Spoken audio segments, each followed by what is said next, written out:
చేసిన పెళ్లి, ఆమె పిల్లలు, అది కూడా ఒప్పుకున్నా. నిజమే, భార్య పిల్లలు, నా పిల్లలైనా ఆమె పిల్లలైనా పిల్లలే, ఎవరికైనా పిల్లలే. ఊరుకున్నా. నేను ఏ తప్పు చేయలేదు. నేను శ్రీరాముని, తప్పు చేయలేదు. కొంచెం కోపం వచ్చిన ఊరుకు. తర్వాత ఏమన్నాడు, నీకు అన్యాయం జరిగితే, నీకు అవమానం జరిగితే రా బయటకు వచ్చి చెప్పు. నీ అవమానం చెప్పకపోతే ఎలా తెలుస్తుంది? సమాజాన్ని ఓ తట్టి లేపుతున్నాడు. అప్పుడు నాకు అనిపించింది, నాకు అన్యాయం జరిగింది కదా, నేను కూడా బయటకు వచ్చి చెప్పుకోవచ్చు కదా. ఈయన సంఘ సంస్కర్త కదా, ఎందరో మహానుభావుల్ని మార్చినటువంటి వాడు. ఆయన బయటకు వచ్చి ఒక వీడియో చేసుకున్నాను. దాంట్లో డైరెక్ట్గా కూడా ఏం మాట్లాడలేదే. రామాయణంలో 2 పాత్రలు, వాలి సుగ్రీవుడు, ఇద్దరిని తీసుకున్నాను. సుగ్రీవుడు తమ్ముడు, వాలి అన్నగారు. సుగ్రీవుడు భార్యని వాలి తీసుకెళ్లిపోయినా పర్వాలేదు, మరదలవుతుంది కాబట్టి. కానీ సుగ్రీవుడు వారి భార్యతోటి సంబంధం అక్రమంగా పెట్టుకోవడం, ఆయనను తీసుకెళ్ళిపోవడం ఎంతవరకు ధర్మం, ఎంతవరకు న్యాయం అనేటువంటి దాని మీద కొంచెంసేపు మాట్లాడితే అది వైరల్ అయి తిరుగుతోంది అటు ఇటు. అర్థమైన వాళ్ళకి అర్థమైంది, లేని వాళ్ళకి లేదు. నా మీద క్రిమినల్ కేసు పెట్టి పోలీస్ స్టేషన్లో ఆగాడు. నా కన్న కొడుకు చేత గురజాడను కళ్ళల్లో పెట్టుకుని పెంచుకున్నాను. పిచ్చి వెధవని ఎంత ప్రేమగా పెంచుకున్నాను. వాడు అన్ని మర్చిపోయాడు. తండ్రి రక్తం కదా. వాడు ఈ వయసు ఎప్పుడైతే నా మీద కేసు పెట్టాడో అదే వయసులో నాన్ను దగా చేశాడు వాళ్ళ నాన్న. అదే స్థితిలోకి కొడుకుని లాక్కొచ్చాడు ఆ తండ్రి. పిల్లల భవిష్యత్తు చూసి వాళ్ళని మంచిగా తీర్చిదిద్దవలసినటువంటి ఒక టీచర్ వన్స్ అపాన్ ఏ టైం కొడుకు చేత క్రిమినల్ కేసు కన్నతల్లి పెట్టిస్తాడండి. ముందే తెలివిగా నా చేత అమాయక తెల్ల కాగితాల మీద సంతకాలు పెట్టించుకుని నా పేరునున్న ఇల్లు లాగేశాడు. అదే తెల్ల కాగితాల మీద అడ్డం దొడ్డం రాయించి పిల్లాడి చేత క్రిమినల్ కేసు పెట్టించాడు. గత 10 నెలల క్రితం, ఇది 9 నెలల క్రితం. వీడియోలు తీసేయాలి, నా పరువు పోతుంది అంటే అదే మాటని ఆ కొడుకుని నా దగ్గరికి పంపించి వీడియో తీసేయమనరా, పరువు తీయొద్దనరా అని ఉంటే కొడుకు మీద ప్రేమతోటి తీసేద్దును కదా, నోరు మూసుకుని ఉందని కదా. మనిషికి పుట్టినప్పటి నుంచి అహంకారం. మీ గురువు గారికి చాలా అహంకారం, కుటుంబంలో అందరికీ అహంకారం. పొగరుతోటి క్రిమినల్ కేసా, నీతో పోతున్నాను రా అంటే క్రిమినల్ కేసు పెట్టాడు. అప్పుడు విడాకులు పెట్టి పెళ్ళే లేదు, విడాకులు. ఇప్పుడు మళ్ళీ గతంలో ఆ రాముడితోటి నేను ఉన్న రోజుల్లో నాకు చెప్పకుండా 1 డేలో విడాకులు ఇప్పించినటువంటి దుష్ట నీచ నికృష్ట మానవుడు నీ గురువు. పచ్చటి సంసారం, సుఖంగా బతుకుతున్నాను. నలుగురు అన్నది మన వీళ్ళ పెద్దన్నయ్య, వీళ్ళ మామయ్య, కట్టుకున్న భర్త గరికిపాటి వెంకటేశ్వరు నా భర్త పేరు. అందమైన వాడు, అందమైన జీవితం, సుఖంగా బతుకుతున్నాం. వీడు ఎందుకు వచ్చినట్లు నా జీవితంలోకి? వాడు అంతా అసమర్థుడయ్యాడు నా భర్త. నలుగురు కూర్చుని అత్తవారి తరపు వాళ్ళు కాగితాల మీద సంతకాలు పెట్టించి నీకు విడాకులైపోయాయి అంటాడా వీడు? అందరికంటే చిన్నవాడు. వాళ్ళందరి నోరు ఏమని ఊహించాడు నా ప్రమేయం లేకుండా? మా నాన్న కాళ్ళు కడిగి కన్యాదానం చేశాడే. పుట్టింటి వాళ్ళకి పోని మీ అమ్మాయి సరిగా లేదనో విడాకులు కోరుతుందని ఆయనకి ఇన్ఫర్మేషన్ ఇవ్వాలి కదా. మా నాన్నకి చెప్పలేదు, అన్నదమ్మలకి చెప్పలేదు, పుట్టింటి వాళ్ళకి చెప్పకుండా ఒక విజయవాడలో ఒక రూమ్లో కూర్చోబెట్టి పెట్టని బలవంతంగా సంతకాలు పెట్టించి తర్వాత ఇదిగో నీకు విడాకులు అయిపోయి కాగితాలు ఇవ్వని చూపిస్తాడా ఈ నీచుడు? పచ్చని సంసారం కూల్చి ఆ రోజు నేను పెట్టిన శాపాలే ఇవాళ వీడియోలు. వారం రోజులుగా వీడిని ఉతికి ఆరేస్తున్నారు. వీడి దరిద్రాన్ని బయటకు లాగారు. విత్తనం నాటినాడే మొక్క వచ్చి ఫలాలు పుష్పాలు రావు. 40 సంవత్సరాల క్రితం చేసినటువంటి ద్రోహం ఇవాళ ఈ అహంకారాన్ని దెబ్బ కొడుతుంది. అప్పుడు విడాకులు ఇప్పించాడు. విడాకులు కాగితం నాకేమి ఇవ్వలేదు. పోనీ విడాకులు చేసుకుంటే వాళ్ళకున్న ఆస్తుల భరణం స్త్రీకి ఇస్తారు, అది తెలియదు. వెర్రిదాన్ని నేను. తర్వాత నీతో పడట్లేదు వెళ్ళిపోతున్నానంటే క్రిమినల్ కేసు పెట్టాడు.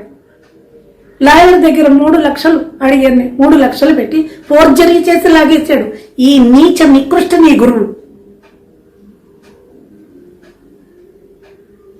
ధనం లాగేశాడు. నా కుటుంబం బాగా డబ్బులున్నటువంటి ధనమున్న కుటుంబం అని మా అమ్మ వెర్రిదయ్యి ఇన్ని నగలు వేస్తారు, సుఖపడతాను అని ఆ ఇంట్లోకి అత్తగారింటికి పంపించింది మా అమ్మ. పిచ్చిదయ్యి బతుకు బండలైంది. అప్పుడు క్రిమినల్ కేసా? వారే సుగ్రీవుల కథలు చెప్పినందుకు క్రిమినల్ కేసా? ఏం చేస్తానండి? క్రిమినల్ వాడా నేనా?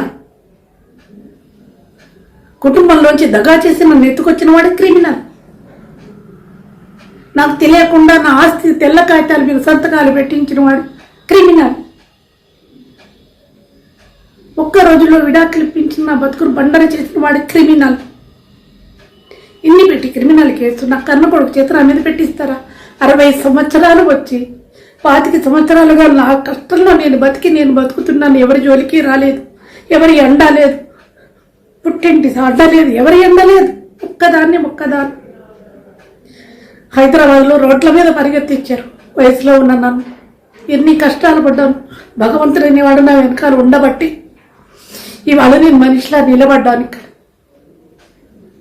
అటువంటి నా మీద క్రిమినల్ కేసులు పెడితే మనసు బాధపడింది. పోలీస్ స్టేషన్ పంపిస్తారని నన్ను గౌరవనీయమైన కుటుంబంలో పుట్టి పెరిగాను. 60 సంవత్సరాలు వచ్చి నన్ను పోలీస్ స్టేషన్కి తీసుకెళ్లి పోలీస్ స్టేషన్లో పెట్టిస్తాడా? అయిపోయిన కాలం అయిపోయిందిలే అనుకున్నాను. బయటకు వచ్చాను, వీడియోలు తీయించేస్తాను. పుట్టింటి పేరుతోటి నేను వీడియోలు చేసుకుంటూ ఇంత ప్రేమగా పెంచిన నా గురజాడ నా మీద ఇటువంటి కేసు పెట్టాడని బాధతోటి 2 వీడియోలు చేసుకున్నా 9 నెలల క్రితం. ఆ 9 నెలలు దాంట్లో నేను బ్లేమ్ చేస్తాను. నేను ఏడ్చుకుంటూ నా దురదృష్టం కోల్పోయాను. పిల్లల్ని నా బతికిలా అయిపోయింది. పెళ్లిళ్ళు, నోములు, వ్రతాలు చేసుకోవాల్సినటువంటి కుటుంబంలో పుట్టి ఆ ఆలోచన నేను ఇలా అయిపోయాను అని బాధతోటి 2 వీడియోలు చేసుకుంటే, మరి ఇప్పుడు వీడియోల్లోకి వస్తున్నటువంటి వీళ్ళందరూ 9 నెలల నుంచి ఏం చేశారండి? 9 నెలలుగా ఉన్నటువంటి నా వీడియోలను ఉపయోగించుకుంటూ నా ఫోటో పెట్టి అప్పుడు నేను పడిన బాధలన్నీ ఇప్పుడు అప్లై చేస్తూ ఎవడు పడితే వాడు వచ్చి మీడియాలో మాట్లాడుతున్నారు. వీడి యూట్యూబ్లో నిమిషానికి ఒకడు వీడియో చేసి పెడుతున్నారు. ఈ వీడియోలు ఎవరు చేస్తున్నారు? నన్ను ఎవరు? సత్యనారాయణమూర్తి గారు తమరు నిన్న ఇంటర్వ్యూలో ఇంతకాలానికి 10 ఏళ్లకి పిల్లలు గుర్తుకొచ్చారా? ఆయన 100 కోట్లు 300 కోట్లు సంపాదించాడు కాబట్టి ధనం కోసం వచ్చానని తమరే అంటున్నారు యాంకర్ తోటి. మీకు తెలియదు సత్యనారాయణమూర్తి గారు, రాజమండ్రి నుంచి మీరు ఫ్యామిలీతోటి హైదరాబాద్ రండి, మీ స్టేషన్కి కారు పంపిస్తా. నా ఇంటికి వచ్చి నా వైభవం ఏంటో, నా సంపద ఏంటో, నేను కష్టపడి 3 MA చేశానండి. సంస్కృతం, తెలుగు, మ్యూజిక్. అమెరికా వాళ్ళకి ఆన్లైన్లో క్లాసులు చెప్పుకొని పాఠాలు చెప్పుకుంటూ ఇంట్లో సంగీతం నేర్పుకుంటూ సంస్కృతం పాఠాలు కళాశాలలో చెప్పుకుంటూ సంపాదించిన ధనంతో నేను నా జీవితానికి సరిపడ సంపాదించుకున్నాను. నా వైభవం చూడాలంటే రండి హైదరాబాద్. 6 రోజులు చక్కటి ఆతిథ్యం మంచిగా వండి పెడతాను. రండి సత్యనారాయణమూర్తి గారు, మీలాంటి వాళ్ళు మీడియా ముందుకు వచ్చి అవాకులు చెవాకులు పీలేటువంటి వాళ్ళు చూడాలి. ఒక్కళ్ళైనా నా బతుకు చూడాలి. డబ్బులు ఆశించి నేను చేస్తున్నాను వీడియోలు. 25 సంవత్సరాల తర్వాత నీ పిల్లలు గుర్తుకొచ్చారా? అసలు హూ ఆర్ యు? మీరెవరండి నా గురించి, నా పిల్లల గురించి అడగడానికి? వాళ్ళు నా పిల్లలు, ఎక్కడున్నా నా పిల్లలే. నా జీవితం మొత్తం ఆ ప్రేమకే అంకితం. నా పిల్లల గురించి నేను ఆలోచించుకోగలను. 25 సంవత్సరాల తర్వాత నా పిల్లలు కావాలని నేను అడగలేదే. వాళ్ళు రావాల్సిన అవసరం లేదు. ఎక్కడో అక్కడ సుఖంగా ఉండాలనుకున్నాను, ఉంటున్నారు. వాళ్ళ జీవితంలో దగా చేసిన వాడు మాట్లాడట్లేదు, బాగానే ఉన్నాడు. దగా పడిన నేను కూడా బాగానే ఉన్నాను, మాట్లాడట్లేదు. మధ్యలో మీరందరూ రేగిపోతున్నారు ఎందుకండి? మరి 9 నెలల క్రితం చేసినటువంటి వీడియోల్ని ఇప్పుడు ఎందుకు లాగుతున్నారు? 9 నెలలు ఏం చేశారు? డబ్బు కోసం నేను ఎప్పుడైనా డబ్బు కావాలని, పిల్లలు కావాలని కానీ వాళ్ళ ధనం గురించి ఏమన్నా మాట్లాడిన వీడియోలు ఏమన్నా ఉన్నాయో చూపించండి. నా కళ్ళ ముందు పెరిగిన వాడు, నాకంటే 2 ఏళ్ల చిన్నవాడు నన్ను దగా చేశాడు అనే ఒక్క చెడు తప్పితే కష్టపడ్డాడు, ప్రతిభ ఉంది, ప్రపంచాన్ని ఏలుతున్నాడు. అన్ని వీడియోలు చూస్తాను, సంతోషపడతాను. పోయిన జీవితం ఏదో పోయిందిలే, అయిపోయింది. నా పిల్లలు ఫారెన్లో ఉన్నారనుకుంటాను, వాళ్ళు వీడియోల్లో చూస్తున్నట్టుగా నేను కూడా వీడియోల్లో నా పిల్లల్ని చూసుకుంటున్నాను, నా కుటుంబాన్ని చూసుకుంటున్నాను. నేను ఒక ఋషిలాగా ఆధ్యాత్మికమైనటువంటి దృష్టిలో నేను భగవంతుడు సేవ చేసుకుంటూ బతుకుతున్నాను. పిల్లలకి సంగీతం నేర్పుకుంటాను, సంస్కృతం నేర్పుకుంటూ బతుకుతున్నాను. 9 నెలల క్రితం చేసినటువంటి నా వీడియోలు ఇప్పుడు లాగి నా ఫోటో పెడుతున్నారు. నేను అప్పుడు పడిన పిల్లల కోసం బాధపడినటువంటి నా కడుపులో మంటతోటి నేను ఏదో చేసుకున్నవన్నీ పెట్టి నీకేం కావాలమ్మా? ఒక్కొక్కడు పొద్దున ఫోన్ చేస్తున్నాడు, నిన్న కూడా ఫోన్ చేశాడు. ఈ పోరాటం దేనికి? ఎవడు పోరాడాడయ్యా? పోరాడి డబ్బులు అడుగునేంత దుస్థితిలో లేను. ఆత్మవిశ్వాసం ఉన్నాడు దాన్ని. ఎప్పుడైతే బయటకు వచ్చానో అప్పుడు భగవంతుడు నా వెనకాలే ఉన్నాడు. ఆత్మవిశ్వాసంతో నేను చదువుకున్నాను, సంపాదించుకుంటున్నాను. నీలాంటి వాళ్ళకి సంవత్సరం ఆతిథ్యం ఇవ్వగలిగే శక్తి కలిగిందాన్ని నేను. ఆ ధనం ఒక్క పైసా నాకు అవసరం లేదు. పిల్లలు రావాలని అనుకోవట్లేదు, వాళ్ళు అక్కడ ఉన్నారు, హాయిగా ఉన్నారు, ఉంటారు. నా వెనకాల భగవంతుడు ఉన్నాడు. నారిపోసిన వాడే నీరు పోస్తాడు, పుట్టించిన వాడే తీసుకెళ్తాడు.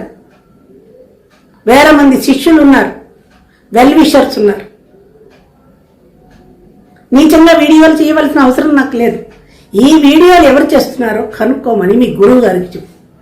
అహంకారంతో రేగిపోతున్నాడు కదా, ఇష్టం వచ్చినట్టు మాట్లాడుతున్నాడు నా మీద. మరి కేవలం సుగ్రీవుడు భార్య వాలి అని చెప్పిన దానికే క్రిమినల్ కేసు పెట్టాడు. పేరు పెట్టి నిన్ను ఉతికేస్తున్నారే, మరి వీళ్ళ మీద పెట్టమని క్రిమినల్ కేసులు ఉన్నాయి కదా, కోట్లు. ఆడది లోకువా నా మీద క్రిమినల్ కేసు పెడతావు? వీళ్ళని ఎవరిని ఎందుకు పెట్టట్లా? నోరు మూసుకుని ఇంట్లో ఎందుకు కూర్చున్నావు? ఈ వీడియోలకి నాకేం సంబంధం లేదు. ఇవి నేను 9 నెలల క్రితం చేసుకున్న వీడియోలు. నా పేరుతో నేను చేసుకున్నాను. నేను ఎవరి పేరు పెట్టలేదే, ఎవరిని దూషించలేదే. నా కొడుకుని గురించి అనుకున్నాను. నేను కొడుకుని తల్లికి నాకు హక్కు ఉంది. 9 మాసాలు మోసి వాడిని ప్రేమగా పెంచిన నాకు నా కొడుకు గురించి మాట్లాడే హక్కు ఉంది. మాట్లాడేది నా ఫోటో పెట్టి నా వాయిస్ను ఉపయోగించుకుంటూ మొత్తం నీ గురువు వెర్రివాడో తెలివైన వాడో తెలివి తక్కువడో చెప్పుకోపోయి వాడి కీర్తిని దిగదార్చడానికి వాడి శత్రువులు చేస్తున్నటువంటి వీడియోలు అవి. అహంకారం కదా, ప్రతి వాడిని లాగుతాడు, ఛాలెంజ్లు చేస్తాడు కదా. దమ్ముంటెర్రా నా ఎదురుకుండా నిలబడు. ఈ పొగరుతోటే ఇదివరకు దెబ్బలు తిన్నాడు. ఇప్పుడు కూడా ఆ పొగరు ఎందుకు? అహంకారం ఎందుకు? ఈ అహంకారంతో మొత్తం శత్రువర్గం అంతా ఏకమై పెట్టుకుంటున్న వీడియోలే. వెల్ విషర్గా వస్తున్నాడు. ఒక్కొక్కడు నిమిషానికి ఒక వీడియో చేస్తున్నాడు. ఆయన పెద్ద భార్య చిన్న భార్య. మీకెందుకయ్యా పెద్ద భార్య చిన్న భార్య? ఈ ప్రపంచంలో ప్రతి వాడికి ఒక చరిత్ర ఉంది, దుష్ట చరిత్ర. పడ్డా నేనే నోరు మూసుకున్నాను, మీకేలా? నా మీద బురద చదువుదాని ప్రయత్నం మీరు. 40 ఏళ్ల క్రితమే ఈ నీచుడే నన్ను బురదలోకి తొక్కేశాడు. ఆల్రెడీ నేను బురదలోనే ఉన్నా. బురద లేనటువంటి వాడు కీర్తి ప్రతిష్టలు సంపాదించుకున్న ఆ వ్యక్తి మీద బురద చల్లుతున్నారు మీరు. ప్రతి మనిషికి ఒక వీక్ పాయింట్ ఉంటుంది. ఎలా మనిషిని లాగాలా అని ఆలోచించారు. నా వీడియోలు దొరికి వాటిని పెట్టుకున్నారు. మనిషిని మొత్తం లాగి వైరల్ అయిపోయి ప్రతి ఛానల్ వాడు అడ్డమైన ఎక్కడెక్కడో వెర్రి మొహాలన్నీ కూడా స్టేజ్ వచ్చేసి కెమెరా ముందుకు వచ్చి పరికిపాటి వారిని ఏమన్నా అంటే నేను సహించను. ఒక్కొక్కటి వాడుకుంటున్నారు, నా పేరు వాడుకుంటూ, నా వీడియోలు వాడుకుంటూ వాడి పరువు తీస్తున్నారు అవతల. ఆ అహంకారికి కావలసిన దెబ్బది. ఇప్పుడు ఈ పరువు తీస్తున్న వీడియోలు వాళ్ళు ఎవరో కనుక్కో. దమ్ముంటే మీ గురువు గారిని వాళ్ళని క్రిమినల్ కేసులు పెట్టమని చెప్పి. ఈ వీడియోలకు కానీ వీటికి కానీ నాకు సంబంధమే లేదు. I don't want money. నా పిల్లలు కూడా నాకు అవసరం లేదు. వాళ్ళ నుంచి నాకేం అవసరం లేదు. నేను హాయిగా బతుకుతున్నా. రమ్మంటున్నాను కదా, వచ్చి చూడండి నా ఇల్లు, నన్ను చూడండి. నోటికొచ్చినట్టు మాట్లాడడం కాదు. ఎవడ పడితే వాడు. గవర్నమెంట్ టీచర్ కామేశ్వరి వీళ్ళిద్దరికి ప్రేమాట. తెలిసి తెలియని కథలు బాగా ఎక్కడో ఇంత సమాచారం పట్టుకుని దానికి రంగులు అద్ది కథలు కల్పించి చెయ్యి. అవి నాలికలైనా తాటిపట్టలేం. నన్ను వాడుకుని ఆ మనిషి కీర్తిని దిగదారుస్తున్నారు. కీర్తి పోతున్నందుకు ఎవడు చేస్తున్నాడో తెలుసుకోమని నీ గురువు గారు. ఆ పెట్టిన వాళ్ళ మీద క్రిమినల్ కేసులు పెట్టుకోమను. డబ్బులు ఉన్నాయి కదా, పెట్టుకోమను. నా దగ్గర నేను బతకడానికి ఉన్నాయి డబ్బులు, క్రిమినల్ కేసులు పెట్టడానికి లేవు. నన్ను ఏదో చేద్దామనుకుంటారు. I'm not celebrity. ప్రపంచానికి నేను ఎవరో తెలియదు. గుట్టుగా భగవంతుడి సేవలో బతుకుతున్నాను. నాకు వచ్చిన లాభము లేదు, నష్టము లేదు. అనుబంధాలు కూడా అక్కడ బోర్డర్ దాటేశా. ఏ అనుబంధం నన్ను తాకదు. సుఖము దుఃఖము సంతోషము విచారము అన్నింటినీ ఒక్కలా తీసుకునే స్థాయికి వచ్చేసాను. అప్పటికి ఇప్పటికీ నిలిచి ఉన్నది ఒక్కటే, పిల్లల మీద ప్రేమ మాత్రమే. మన వరాలు వస్తే ఓ గొలుసో ఓ నగ పెడదాం అనుకుంటారు. కానీ ఇప్పుడు వాళ్ళందరితో కలిసి బతికేటువంటి జీవనాన్ని నేను కోరుకోవడం లేదు. చివరి దశలో రామకృష్ణ అనుకుంటున్నాను, హాయిగా బతుకుతున్నాను. వీడియోలు నేను చేస్తున్నాను డబ్బు కోసమో కీర్తిని దిగజార్చడం కోసమో. మా ఊరివాడు నాకు అన్యాయం చేసిన, ప్రపంచంలో నలుమూలలా తిరిగి పేరు ప్రఖ్యాతులు సంపాదిస్తున్నవాడు మా ఊరివాడు, మా కులం వాడు, నా కుటుంబంలోని వాడు.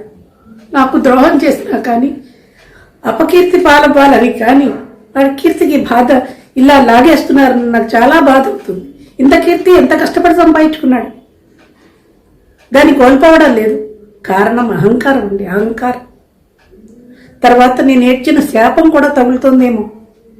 సర్వనాశనం అయిపోతావురా అన్నాను మొదటిసారి. ఒక్కరోజులో విడాకులు ఇప్పించినప్పుడు అదే తగిలితోందా? వీడి అహంకారమేనా? ఇంత సంపాదించినటువంటి కీర్తి కూడా అధోగతి పాలు అవుతోంది. కళ్ళు తెరుచుకొని ఎవరు చేస్తున్నాడో వీడియోలను పట్టుకోమను, వాళ్ళ మీద క్రిమినల్ కేసులు పెట్టుకోమను.